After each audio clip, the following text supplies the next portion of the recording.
오늘은 옛날 이야기를 좀 해드리려고 그래요. 호랑이 담배 먹던 시절보다 더 오래된 이야기. 제목은 견우와 직녀 이야기. 오늘이 7월달이죠. 7월 10일인데 7월 7일이 7월 7석이잖아요. 오늘 또 비가 오는데 어울리는 이야기가 아닌가 이렇게 생각을 해봅니다. 자, 견우와 직녀 이야기는 여러분들 어려서부터 들어왔던 이야기니까 잘 알 거예요. 하늘의 옥황상제가 배를 잘 짜는 이 직녀와 농사를 잘 짓는 견우를 결혼을 시켰더니 서로에게 퐁당 빠져가지고 농사도 안 짓고 손은 온데 돌아다니면서 밭을 다 해짓고 배 짜는 것도 다 등한시 여기고 이렇게 천하의 농耕으로 변질이 되니까 벌칙으로 은하수 이쪽 저편으로 갈라놨다 그러죠. 그래서 너무 서로를 보고 싶어 하니까 1년에 한 번씩 만나게 하는 날이 7월 7일 7석인데 그때는 이제 까마귀를 동원해 가지고 오작교를 만들어서 만나게 하고 은하수 복판에서 만나게 하고 둘이 만나면 너무너무 기쁘고 즐거워 가지고 눈물을 흘리면 그게 내리는 비가 되고, 자, 그런 이야기가 여러분들이 들어왔던 그런 7월 7석입니다. 도를 추구하는 이런 우리 민족 종교나 이런 쪽에서도 이 7월 7석을 굉장히 중요하게 생각하는 사람들이 많습니다. 유튜브에 보면 정법 강의하는 그 사람은 그 본격적으로 그 일을 시작하기 전에 몇 년 동안을 7월 7석만 되면 사람들 거느리고 백두산에 올라간대. 백두산에 올라가서 거기서 길을 받고 그렇게 하는 몇 년을 그렇게 하다가 어느 시점에 이제 끝났다 하고 이제 그 이상 안 가고 그렇게 하는 것도 유튜브에서 제가 들어본 적이 있습니다. 그래서 이 날을 뭔가 중요한 날이라고 생각은 하는데 이걸 어떻게 이해를 해야 될지 그들은 그들이 알고 있는 범주 안에서 해야 되니까 또 이야기가 더 이상 진전되지 않는 알고 믿으나 7월 7석을 알고 하나 모르고 하나 별 차이가 없는 그런 정도로 끝나버리고 많은 이야기가 되어버렸는데 오늘은 이 민족의 절기죠, 그죠? 민족의 절기예요.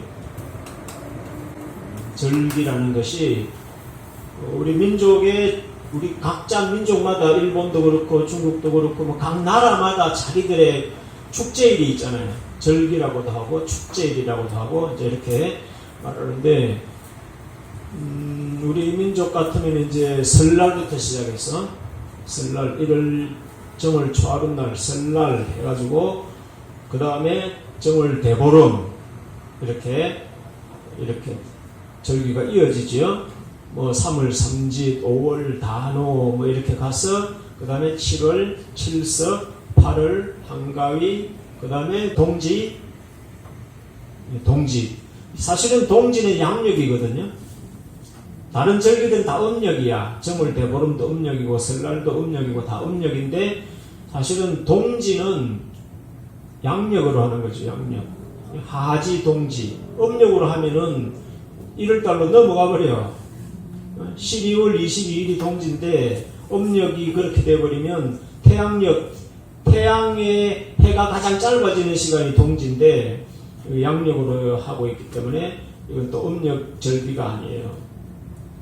그런 여러 가지를 우리가 생각할 수 있는데 그냥 우리가 절기라 그러면은 그냥 우리 민족의 역사적인 배경 하에서 절기가 만들어지고 누가 세웠는지 모르지. 설날을 언제부터 지냈는지 정월 대보름을 언제부터 누가 그런 명절을 만들어 놓고 지켜왔는지 그런 것도 모르는 상태에서 이제 전래되어 오던 대로 우리가 지금 지키고 있는 게 절기인데 이 7월 7석이라는 것을 우리가 조금 이해하기 위해서 지금 이제 우리가 계속 성경하고 이렇게 자꾸 대비를 하고 있는 입장이니까 성경에서 절기가 있는데 이건 이제 이스라엘 민족의 절기겠죠.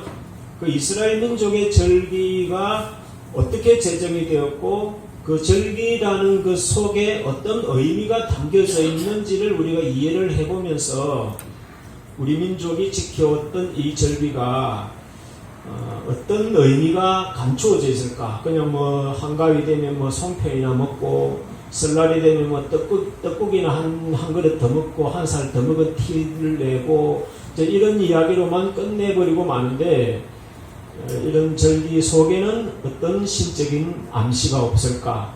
뭐 천부경이라는 이런 중요한 경전을 주신 민족이라고 한다면 이런 이야기들 속에도 어떤 절대 신적인 어떤 암시와 계시나 이런 묵시 같은 것이 있지 않을까 이런 생각을 우리가 해볼 필요가 있다는 거죠. 그런데 이제 그런 그 부분에 대해서 명확한 답을 사람들은 찾지를 못하기 때문에 막연하게 아까 말한 그런 사람들도 이런 7월 7석이나 이런 것들을 아주 소중하게는 생각하지만 결정적으로 말하는 그 마지막 포인트를 지금 말을 못하는 거예요. 그냥 길을 받는 날이다 정도로만 알고 그냥 백두산에 차비 들여가지고 그 혼자 가는 것도 아니고 수백 명 단체로 가면 그 비용이나 경비가 또 얼마나 들어가요. 그런 걸 날려가면서 또 뭐 정문적다 이래가면 백두산 밑에서 또 텐트 쳐놓고 거기서 또 폼 잡고 이야기를 하고 이렇게 한단 말이에요. 아무리 그렇게 해도 진짜 마지막 결정적인 뜻을 알지 못하면 그건 절대로 말을 할 수가 없는 거예요. 다른 부분까지는 자기가 아는 범위에까지는 아는 척 할 수가 있는데 그게 이제 인간의 한계에 절대 신이 알려주지 않으면 절대로 알 수 없는 그 한계점이 있다는 거예요. 자, 그걸 이야기를 오늘 조금 할 텐데 그걸 이해하기 위해서는 성경의 절기, 이 이스라엘 민족이 가지는 절기가 어떤 의미, 어떻게 제정이 되었고 또 이 의미 속에는 어떤 의미가 담겨져 있는지를 조금 이야기를 해야 이 이야기를 말하기가 쉬울 것 같습니다. 자, 유대인들의 절기는 크게 우리가 배운 사람들은 다 배웠을 거예요. 유월절이라는 절기가 있고 그 다음에 초실절이라는 절기가 있고 그 다음에 오순절이라는 절기, 이걸 우리는 77절이다 또는 맥추절이다 이렇게 표현하는데, 예, 그 다음에 이거 다음에 이제 나팔절이라든지 그 다음에 속죄일이라든지 그 다음에 초막절이라든지 이런 절기가 있는 거죠. 자, 우리는 뭐 설날, 예? 그 다음에 대보름, 그 다음에 뭐 단오, 3월 3집, 뭐 단오, 그 다음에 7월 7석, 한가위, 뭐 이런 식으로 쭉 해서 이 명절이 절기가 있는 거 아니에요. 그런 식으로 이스라엘에도 그런 절기가 1년치를 쭉 이렇게 해서 매년 절기를 지키는 거예요. 자, 근데 그 배경을 잠깐 이야기를 하면은 이 6월절 절기는 출애굽, 이스라엘이 애굽에서 400년 동안 종살이를 하다가 이제 해방이 되어서 가나안 땅에 돌아와서 자기들의 나라를 만드는 거예요. 자기들의 나라를 만드는 거예요. 그럼 그 이전에는 나라가 없었던 거지. 그러니까 국가로 보면은 나라가 세워지는 게 제일 큰 거 아니에요. 여러분들 개인 인생에는 어느 날이 제일 큰 날이야? 네? 기빠진 날이죠. 여러분 개인 인생에서 제일 큰 날이 기빠진 날이고, 부부로 보면 제일 큰 날이 뭔 날이야? 그러니까 까먹으면 돼, 안 돼? 예, 결혼 기념일을 까먹는 남자는 결혼 생활을 유지할 자격이 없습니다. 오늘 가서 물어보고 모르면 추방시켜야. 부부에게 있어서는 최고 큰 날이 결혼 기념일인 거예요. 연애하는 사람들은 어떤 날이에요? 예, D-Day 첫째 날이죠.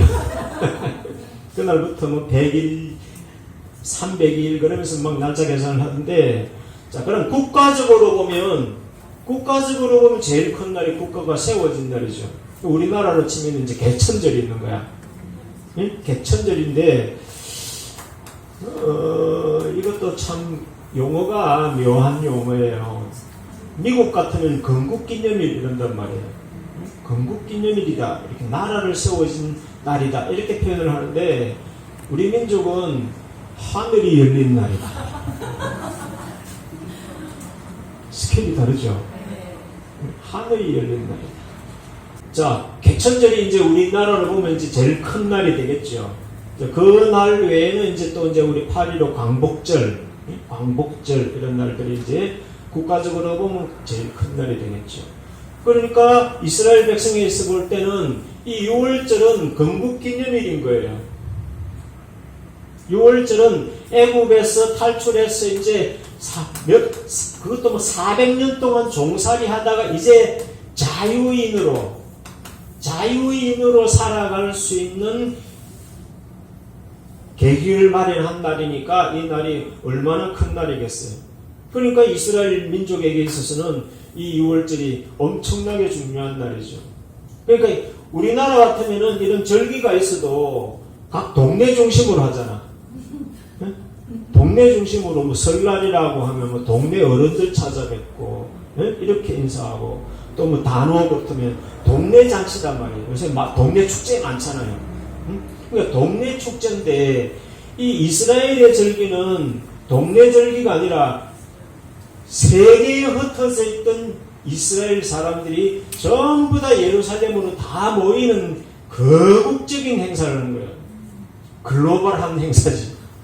우리 사우디에 보면 이제 메카라는 지역에 온 세계적인 아랍인들이 그들의 절기에 그 메카를 방문해가 빙글빙글 수백만 명이 돌다가 막 서로 밟혀 죽고 막 이런 일들이 생기는 것처럼 유대인들에게는 이 절기가 그냥 개인이나 마을 중심의 행사가 아니라 국가적인 글로벌한 단위로 지켜지는 이런 축제일이란 말이에요.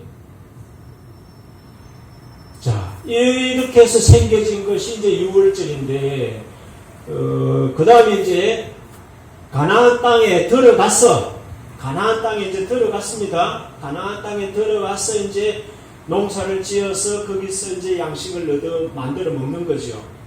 그 전에는 이제 광야에서는 이제 만나나 뭐 메추락이나 또는 바위를 쪼개가지고 물을 내주거나 그야말로 하나님이 만들어준 양식을 먹었는데 가나안 땅에 들어가서는 이제 자신들이 직접 농사를 지어서 거둔 걸 가지고 이제 먹게 되는 이제 일이 벌어진 거죠. 그래서 그 농사, 뭐 옛날 농경사회에서는 농사에 관련된 축제가 제일 큰 거 아니에요. 뭐 추수감사절이라든지 이런 것들이 제일 큰 거 아니에요. 그러니 이 농사를 처음으로 지어가지고 우리 교회에서 지키는 이 추수감사절 같은 경우도 성경에서도 사용되는 말이지만 우리 청교도들 영국이나 이런 유럽에서 종교의 자유를 찾아서 미국 대륙으로 가가지고 죽을 고생하면서 겨울을 지나고 막 얼어 죽고 굶어 죽고 이런 막 수많은 재난을 거치면서 그 다음 해에 이제 농사를 지어서 처음으로 추수해서 기념으로 감사한 그 날을 오늘날 우리 한국교회가 추수감사절로 그냥 날짜를 이어받아서 지키고 있는 거예요. 그런 것처럼 이 가나안 땅에 들어간 이스라엘 민족들이 농사를 지어서 처음으로 거둔 그 농사를 기념하는 게 뭐냐 하니까 오순절이고 또 칠칠절이고 맥추절이다. 같은 말인 거예요. 우리가 추석이다, 한가위다. 그러면 이게 같은 절기듯이 이게 이제 포인트는 어디에 있느냐? 맥추절이다. 우리나라에도 맥추감사절, 추수감사절이 있단 말이에요. 지금 이제 7월달이죠. 그러면 맥추감사절이죠. 보리농사가 끝나는 것을 기념한 거니까 맥추감사절이 되는 거예요. 자, 그 다음에 이제 이게 나팔절, 속죄 이런 이제 같은 7월달인데 이게 이제 7월달인데 요게 이제 1일이고 요게 10일이고 요게 15일인데 같이 묶여져 있는 거예요. 자, 요건 각자 다 외우려고 하면은 모르는 사람들은 머리가 복잡하니까 초납절 이 날이 이제 뭐냐니까 추수절이다 이거죠. 추수절.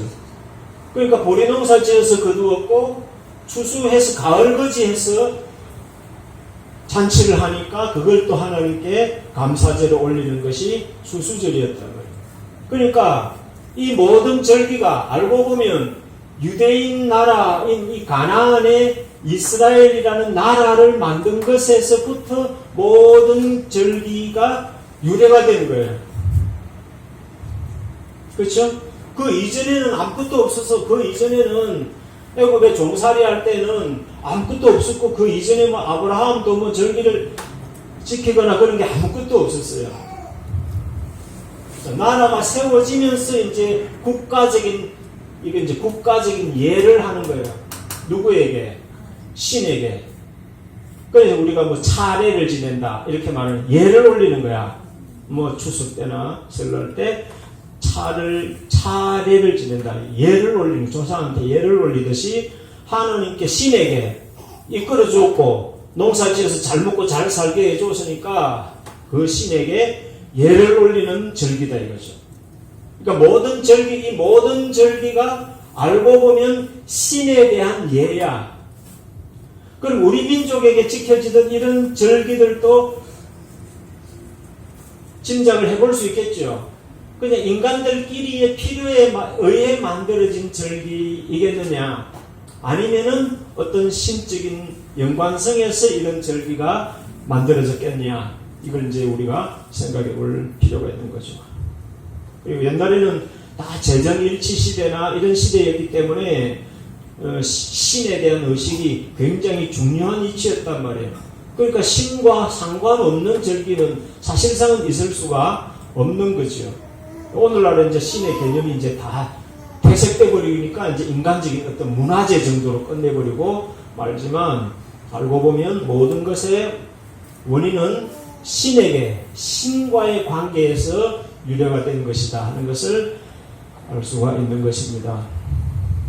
자, 그런데 우리가 이제 배워서 아는 사람은 알겠지만 조금 더 이제 이야기를 드리면, 그러니까 이것은 그야말로 출애굽이라는 그 사건을 통해서 또 가나안 땅에 국가를 세우면서 이제 이 모든 절기가 제정이 되었단 말이에요. 그러니까 우리가 광복절이다, 개천절이다 그러면 과거의 것을 기념하잖아요. 예? 과거의 나라를 열었다, 과거의 해방이 되었다, 이런 것들을 기념한 현충일이다, 뭐 제헌절이다. 그러면 과거를 기념하는 거야. 과거를 기념하는데 성경이 말하는 이 절기는 우리 세상이 말하는 절기와는 다른 것이 뭐냐면은, 이런 절기들 속에 하나님은 미래를 향한 계시를 담아놨다는 거예요. 미래를 향한 계시를 담아놨다는 거예요. 자, 우리가 동화에 보면 이런 동화 있죠. 길을 가는데 주머니를 3개를 주면서 위급한 상황이 벌어지면 1개씩 열어봐라, 이런 이야기 있잖아요. 그러면 어떤 상황이 생겼을 때 첫 번째 그 주머니를 여니까 그 문제를 해결하는 문제의 답이 탁 나오는 거야. 근데 만약에 다른 주머니 열었으면 어떻게 됐을까?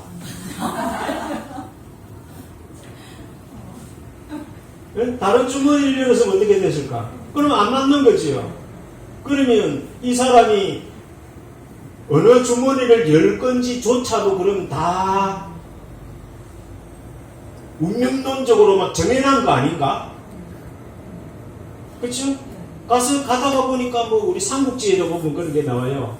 유비가 저 오나라에 이제 위장 결혼을 해가지고 이제 이렇게 뭘 하려고 하는데 막 죽이려고 해. 예? 유비를 사실 죽이려고 유인을 하는데 제랄량이 거기에다가 이제 모략을 써가지고 주머니를 3개를 줘. 그래가지고 장애물이 생기면 첫 번째 거 열어보고 두 번째 거 열어보고 이래가 이제 채널을 다 피해서 결혼도 성공하고 나중에 나라를 세우게 되는 그런 일들도 나오는데, 자, 그런 이야기처럼 그건 그야말로 신적인 어떤 미래를 예측하는 능력이 없으면 그건 불가능한 거죠. 그러면 이런 절기를, 이걸 뭐 어떤 개인이 아니라, 제갈량이 뭐 유비한테 어떤 개인적인 예측이 아니라, 이건 뭐 국가적인 예측이란 말이에요.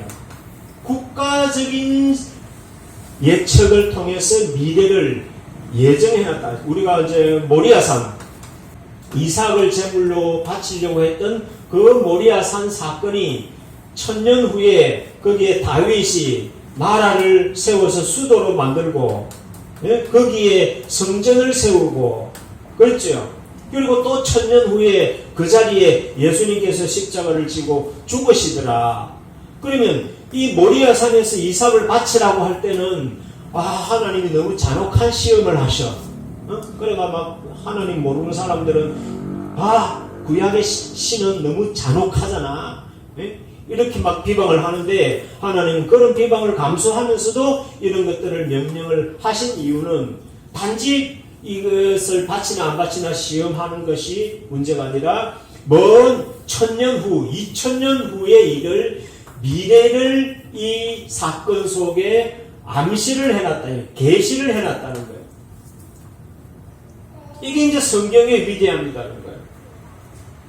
그런 것처럼 이런 절기도 물론 과거에 있었던 일을 기념하는 것이긴 하지만, 신의 입장에서는, 하나님의 입장에서는 그 이상의 의미를 여기 담아두었는데, 그 이상의 의미가 뭐냐면은 미래의 국가적인 운명, 국가적인 운명, 나아가서 이 온 인류의 운명을 이런 절기들 속에 다 암시적으로, 계시적으로 묻어놨다는 거예요. 그러니까 이런 스케일의, 이런 내용의 규모를 가지고 말하고 있는 세상의 어느 경전도, 어느 종교 지도자도 흉내를 낼 수 없는 그런 어마어마한 스케일의 프로그램을 작정하시고 그대로 인류의 역사를, 이스라엘 역사를 이끌어 가셨다는 게, 이게 성경을 흉내낼 수 없는 절대성이다. 자, 이 6월절은 그러면 무슨 미래를 암시하고 탐하느냐? 율법은 장차 오는 좋은 일의 그림자라, 이런 말까지 있는데, 알고 보니까 이 6월절이 1월 14일이었단 말이에요. 이게 1월 14일이었는데, 이 6월절을 통해서 하나님이 미래를 보여준 것은 뭐냐 하니까, 예수님께서 십자가를 지고 죽으시는 날짜를 예정해놨더라, 이 말이에요. 그래서 예수님은 이 땅에 오셔가지고 6월절에 맞추어가지고 유대인들한테 잡히고 또 십자가에 처참한 죽음을 당하는 것이 이 6월절 절기에 맞추어져 있더라는 거예요. 이 일은 예수님 이외에는 아무도 알 수가 없어. 예수님만 아시고 그 프로그램대로, 하나님의 계획대로 예수님 맞추어서 살아가신 거지. 자, 그 다음에 이 초실절이라는 절기가 있는데, 요건 이제 지나고 보니까 요게 이제 예수님의 부활을 예언하는 날이었더라. 예수님의 부활을 예언하는 날이었더라. 예수님의 십자가의 죽으심을 예언하고, 그 다음에 예수님의 부활을 예언하는 날이 바로 이 초실절이었더라. 사람들은 이걸 모르니까 그냥 해방절이지, 예? 그 다음에 농사 지어서 첫 열매를 드린 날이지, 이러고 세속적인 방식으로 신에게 예를 올렸지만, 하나님께서 이것을 제정하신 것은 이 과거를 기념하는 것이 아니라 미래를 알려주는 거다, 이 말이에요. 미래에 대한 계시다, 이 말이에요. 자, 그리고 이제 이 오순절, 칠칠절도 그냥 보리농사를 지어서 하나님께 감사하는 절기인가 생각하고 열심히 보리농사에 대한 축제일을 지냈단 말이에요. 농사 짓게 해주셨어. 예? 농경시대에는 그야말로 우리 농사의 신이야. 그 신에게 감사하는 거지. 그렇게만 생각했는데, 알고 보니까 이 예수님이 십자가에 죽으신 이후에 50일 만에 마가다락방에 성령이 강림하시더라 이 말이에요. 그러니까 성령이 강림하셔가지고 진정한 교회 시대를 여는 구약 시대를 끝장내고 교회 시대를 열어가는 첫날이 바로 이 오순절 날이더라 이 말이에요. 이 날을 예언해 놓은 것이 바로 이 절기더라 이거예요. 절기가. 그리고 이제 나팔절 속죄일 이날은 이제 이루어진 것을 기록을 안 해놓은 거예요. 안 해놓은 것은 뭐냐 하면은 이것은 재림과 관련된 절기이기 때문에 예수님의 2000년 전의 사역에서는 이 절기가 연결되는 사건이 없는 거예요. 그러면 이 예언은 모세 때 한 건데, 모세 때 주신 율법인데 이건 BC 1500년경이단 말이에요.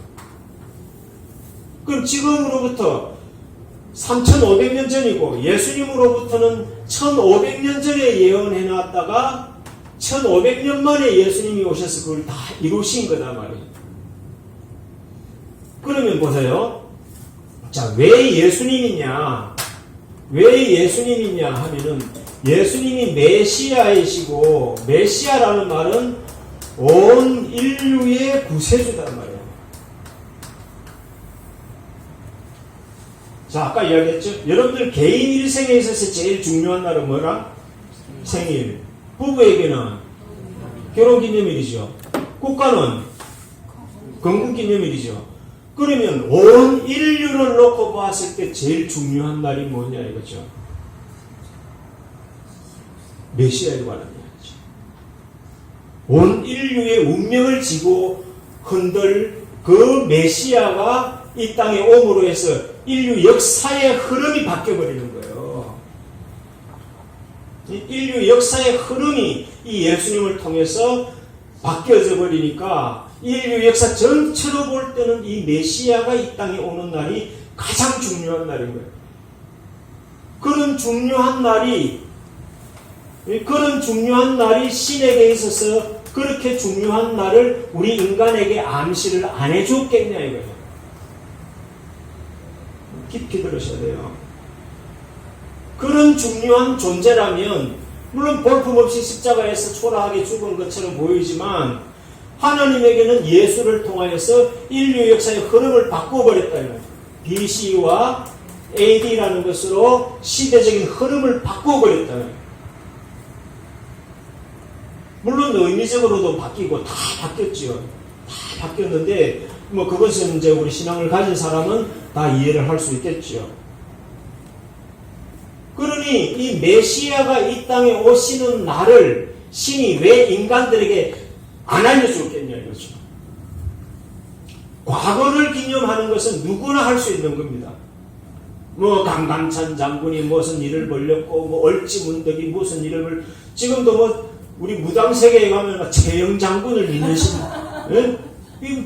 별 자기들이 귀하게 여기는 조상들을 신으로 섬기면서 그 기념일들을 지키고 있단 말이에요.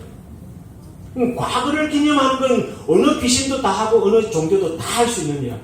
불기, 부처님 오셨나 다 지킬 수 있는데 이 미래를 예언하면서 지키는 절기를 가진 종교는 이 성경밖에 없는데 문제는 이 기독교 세계조차도 이런 걸 모르고 있다.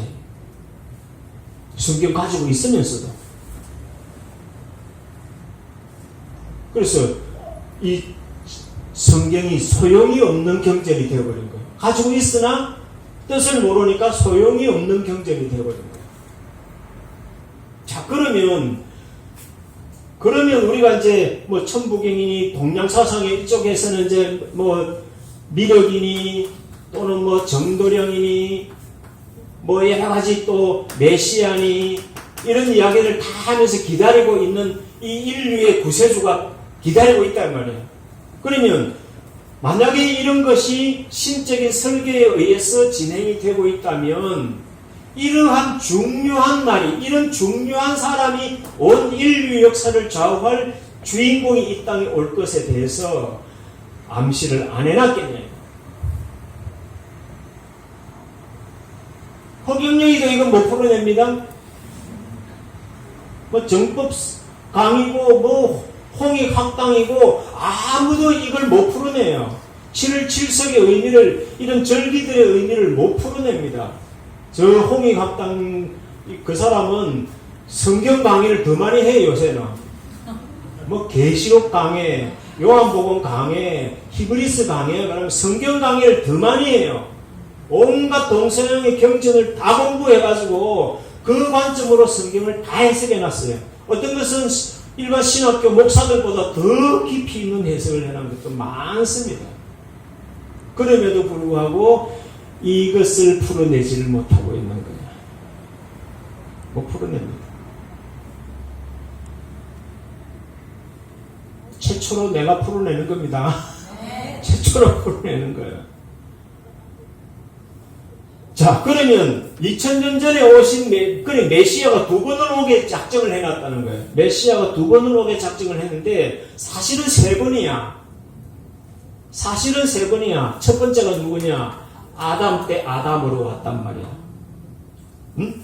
아담 때 아담으로 온 게 사실은 메시아가 왔던 거예요.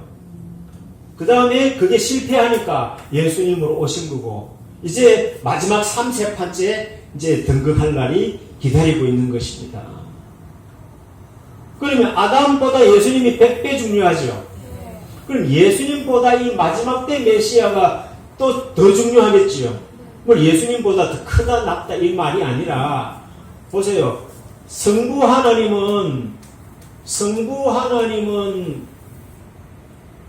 천의 하나님이고, 예수님은 지혜의 하나님이고, 여기는 인의 하나님이다. 그럼 서열은 다 정해져 버린 거예요. 서열은 정해졌지만 일의 성격상 이 예수님의 역할보다 이 사람이 해야 될 일이 훨씬 더 많다. 시간적으로도 예수님은 33년밖에 활동을 못했지만 이 양반은 1000년을 해야 돼. 1000년 동안 그리스도와 더불어 왕노릇한다. 이랬기 때문에 1000년 동안 해야 되니까 시간적으로나 성격적으로 보면은 예수님의 사역보다 훨씬 더 의미가 큰 일을 한다. 그래서 예수님도 뭐라 했냐면, 나를 믿는 자 중에는 나보다 더 큰 일을 할 자도 온다. 이때. 자, 그러면 이 절기를 이제 한번 연결 한번 해볼게요. 잘 보세요. 자, 이 6월절이 1월 14일입니다. 6월절이 1월 14일이면은 우리나라 절기하고 좀 연결되는 절기가 있나요, 없나요? 예, 정월 15일. 대보름 날이죠. 대보름은, 여러분들 요새 청년들은 대보름 안 지내봤죠? 우리 시골에 있을 때는 대보름을 지내는 날은 밤에 온 동네 아이들 다 모여가지고 산에 올라가요. 응? 산에 올라가가지고 달집을 만들어. 응? 달집. 그냥 집단을 가지고 달집이라 그래놓고 이렇게 초같이 비슷하게 이렇게 탑 쌓아 올리듯이 쌓아 올려가지고 그걸 달집이라 그래요. 그 달집을 태워. 달집을 태우고 깡통 같은 데다가, 예? 기름 같은 거, 헝겊 같은 거 이래 넣어가지고 불 붙여가지고, 예? 쥐뿔놀이 한다 그래. 예? 쥐뿔놀이 한다 그래. 자, 애굽에서 나오면서 애굽의 흔적들을 다 태우는 겁니다. 예? 애굽의 흔적들을 다 태우는 거예요. 다 태우고 새 시대를, 새 나라를 향해서 간다 하고. 그러니까 태워 없애는 거죠. 한 시대를 태워 없애는 거예요. 지난해까지 이어왔던 묵은 때를 다 태워 없애는 거예요. 그러면 날짜도 똑같죠.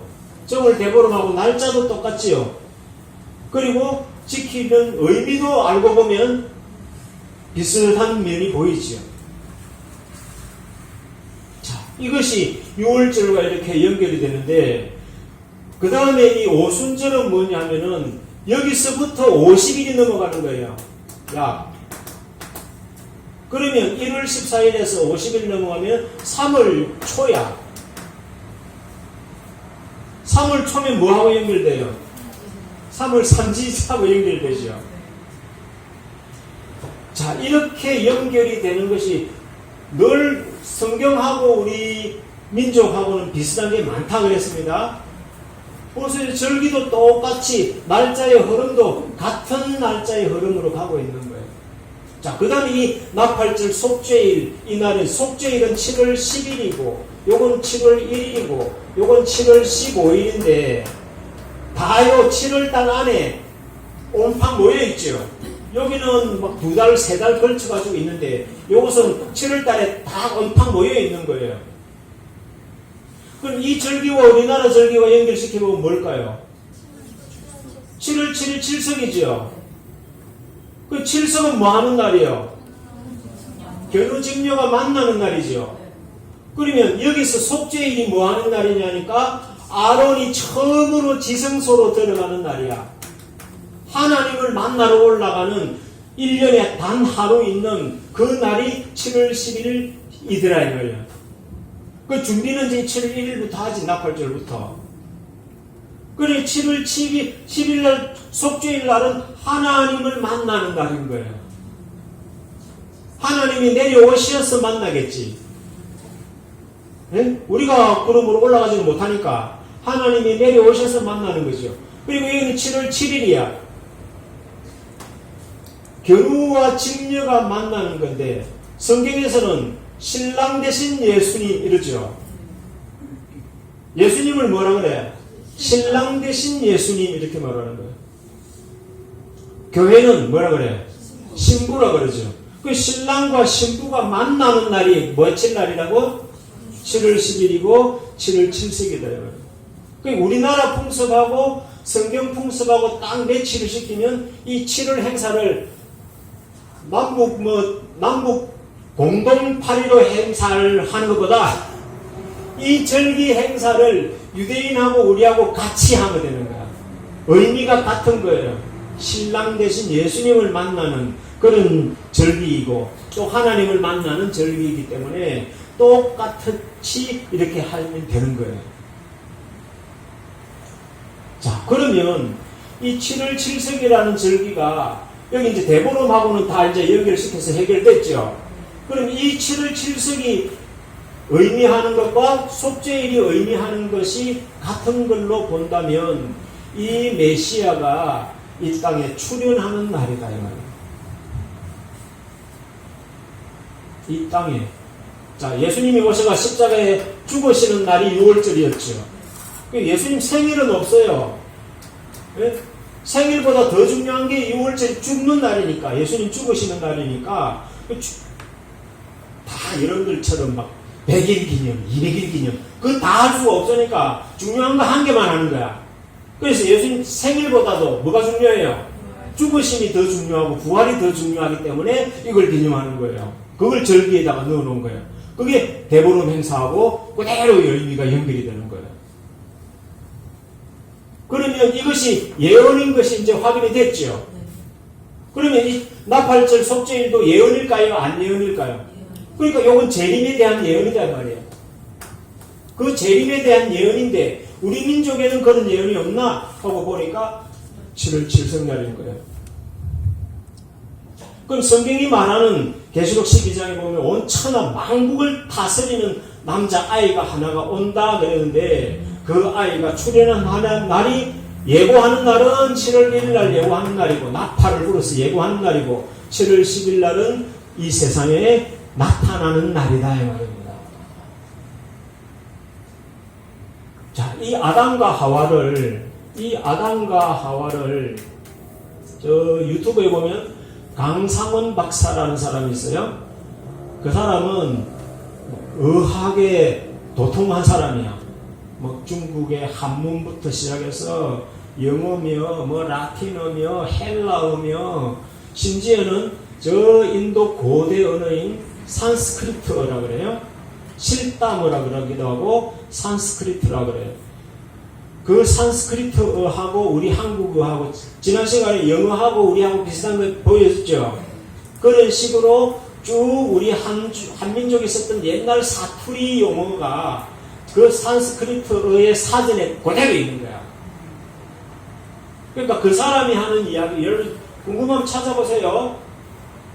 안 궁금하면 말면 되고, 궁금하면 그 유튜브에 다 있으니까. 그 사람이 이 아담과 하와를 식담으로 풀어보면은 이게 견우와 직녀의 의미가 여기 들어있다는 거예요.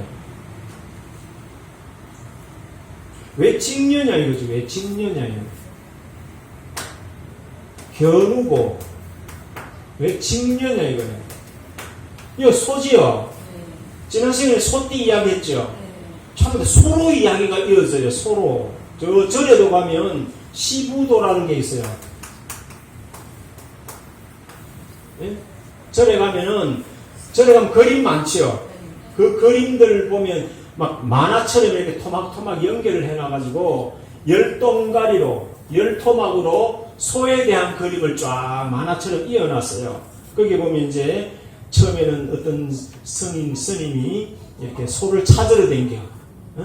그러다가 소를 보니까 소가 어디 머리 쳐박고 꽁지만 이렇게 내놓고 새카만 소가 있는 거야.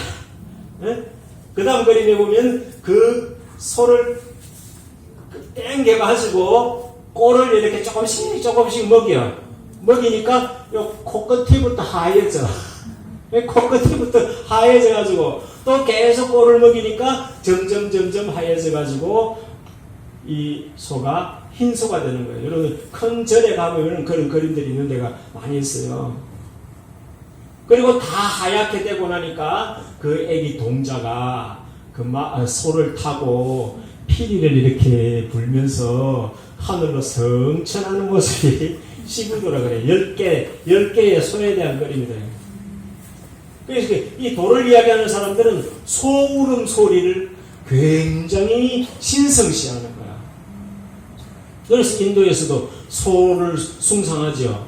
그러니까 이 소에 대한 이야기가 이 마지막에 대한 이런 묵시 세계에 들어가 보면 소에 대한 이야기가 엄청나게 많아요. 여러분 이런 것도 인터넷 들어가면 시부도 이렇게 치면 유튜브에 많이 나옵니다. 한번 천천히 읽어보시면 돼요. 자, 왜 직녀냐 이거예요. 마고 할머니. 마고가 3배 맞잖아 그랬죠. 똑같은 거예요. 마고 할머니나 직녀라는 표현이나 의미가 똑같은 거예요. 성경에 들어와 보면 왜 3배 옷을 입느냐? 빛나고 깨끗한 세마포를 입는다 그런 거예요. 나는 저 마포가 말맞자인 줄로 생각했거든. 근데 마포가 맞자가 이 세마포 맞자인 거야. 지리산 꼭대기 가면은 노고단 그러면 이 고자가 마고의 고자라고.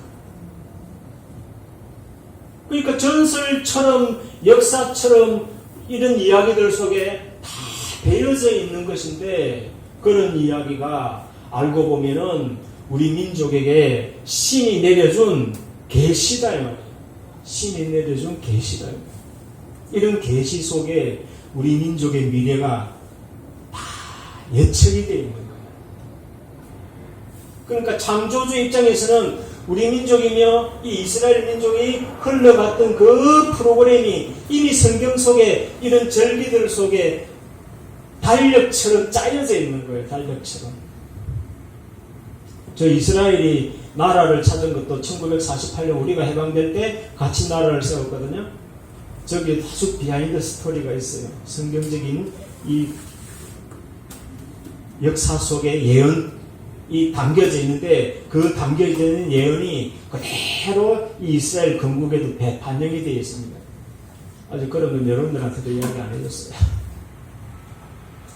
그러니까 이것은 뭐냐면은 온 인류의 구원을 좌우하고 온 인류의 역사를 좌우할 중요한 인물이기 때문에 우리 인류 역사 속에 또 특히 우리 민족의 그렇게 중요하다면 중요한 이 우리 민족의 역사 속에 천부경이라는 경전을 하나님 주신 게 맞다면 왜 이런 예언을 안 담아놨겠냐 이거예요. 응? 그런 경전을 주셨다면 왜 이런 중요한 날짜를 예고를 안 해줬겠냐는 거죠. 이미 대보름하고도 다 연결되는데 동지 석 달에 팥죽 먹고 예? 원래는 문지방에 바르는 거래요. 김정민 박사가 이야기하는데 원래는 팥죽을 문지방에 바르는 거래요.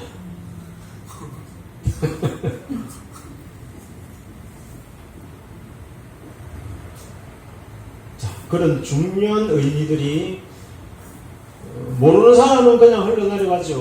우리가 세상 역사도 안 배우면 무슨 짓을 하고 있는지 모르고 살다가 예? 예를 들어서 우리 대학생들이 뭐 캠프 가면서 이런 국기, 예? 이런 일장기 이런 걸 막 멋있다고 이런 걸 막 붙여놓고 막 행사를 하고 이렇게 한다면 그럼 역사 모르면 어떻게 될까요? 그렇게 사는 거지. 멋있어. 그러는데 알고 보니까 일본이 우리나라를 또 삼키겠다는 의지를 이걸 통해서 담아놓고 이걸 풀럭이 가면서 저 해군 함정이나 이런데 이런 국기를 풀럭이 가면서 온통의 서해를 누비고 있는 그 일본의 야욕을 이 그림 속에 담아놨다는 걸 모르고 우리 청년들, 우리 학생들은 그걸 문양이 이쁘다고 그걸 막 달고 다니는 식이 돼버리면 대책이 없는 거죠. 그 지금도 이제 뭐 일본이 이제 막 전에는 막 위안부니 뭐니 그러면서 반일 막 생 난리 치다가 이제 지금 막 이제 똥줄에 이제 불이 붙은 거예요. 이제. 실력 없는 놈이 큰 소리 치면 죽도록 고생하는 거예요. 큰 소리만 친다고 이게 해결되는 일이 아닌데, 예? 우물안 깨구리에서 지가 대장이니까 뭐든지 될 줄 알고 마음대로 큰 소리 치는데, 뭐 턱 하나 던지니까 깨구리 바글바글 거리는 거예요. 우리 힘없는 백성들이야 뭐 하겠어요? 역사를 모르면 그렇게 되는 거예요. 또 먹히는 거야. 그런 이야기 속에 담겨져 있는 우리 민족의 미래에 대해서도 할 이야기가 많은데 지금 그런 이야기 다 벌릴 수가 없어요. 차츰 다 할 거야. 세상에 뭐 유튜브에 올라와서 뭐 우리 민족의 미래를 내어놓는다 그런 이야기 이외에 해야 될 이야기가 더 많단 말이에요. 정신 차려야 됩니다. 그런데 우리는 이런 민족적인 특수성을 가지고 있기 때문에 신이 창조주가 하나님이 다 설계해 놓은 대로 지금 가고 있기 때문에 우리는 먼저는 이 진리를 먼저 배워야 됩니다. 진리를 먼저 배우면 거기에는 먹고 사는 문제도 있고 우리의 건강 문제도 있고 국가의 운명도 다 그 안에 다 있기 때문에 이 진리 하나를 통일장 모든 이치를 다 통일시킬 수 있는 통일장 이름만 딱 장착을 하는 그 민족이 세계를 지배하게 되어 있는 거예요. 그리고 그 사람이 어디로 온다고요? 대한민국으로 온다는 것이고 언제 온다고요? 7월 7석을 타고 온다요. 오는 날 그냥 막 하늘에서 막 낙하산 타고 막 번개를 번쩍이면서 오면 좋은데 이 초라하게 오니까 못 알아보는 거야. 못 알아본다고 끝날 일은 아니겠죠. 이제 끝장을 보러 이제 신이 이제 마지막 3세판으로 오는 건데 그런 의미가 이 진리 속에 담겨져 있다. 우리가 왜 진리 그러고 진리를 탐구하고 진리를 찾으려고 애를 쓰느냐 하면 그 진리에 이 온 인류의 역사를 좌우할 수 있는 절대권이 거기에 있기 때문입니다. 지금은 목소리 큰 놈이 개짓듯이 짓고 있지만 이 진리의 권세 앞에는 서서히 녹아지고 무너지고 굴복할 일이 올 거다는 것을 믿으시기 바랍니다. 여러분 우리 경미가 지금 막 놀래가지고 나라 망하겠다고 지금 안 오던 수요일날 왔잖아.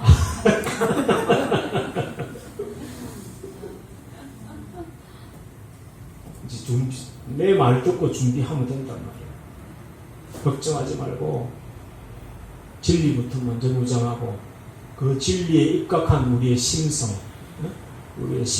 잘 갖고 놓으면 예수님이 바다를 걸어가는 것처럼 풍랑을 밟고 풍랑 위를 밟고 지나간 것처럼 그렇게 우리는 헤치고 갈 거니까 믿고 우선 여러분들 진리를 집중하고 그 진리에 맞는 생활 성품을 거룩한 성품을 빨리빨리 씻어가라고 교육시키는 대로 훈련시키는 대로 씻어가면 거기에 따라서 하나님께서 미래는 하나님이 설계를 다 해놨습니다. 뭐 미국이 저런다고 중국이 저런다고 우리나라가 왔다 갔다 할 게 아니고 그것은 우리의 눈을 현혹시키기 위해서 지금 온갖 풍랑을 일으켜서 우리의 혼을 빼려고 하는 것이고 진짜 계획은 하나님의 주도권 하에 이 역사를 헤치고 갈 걸로 믿고 흔들리지 말고 파도 보면 바다에 빠집니다. 베드로처럼 파도를 보지 말고 주님을 딱 쳐다보고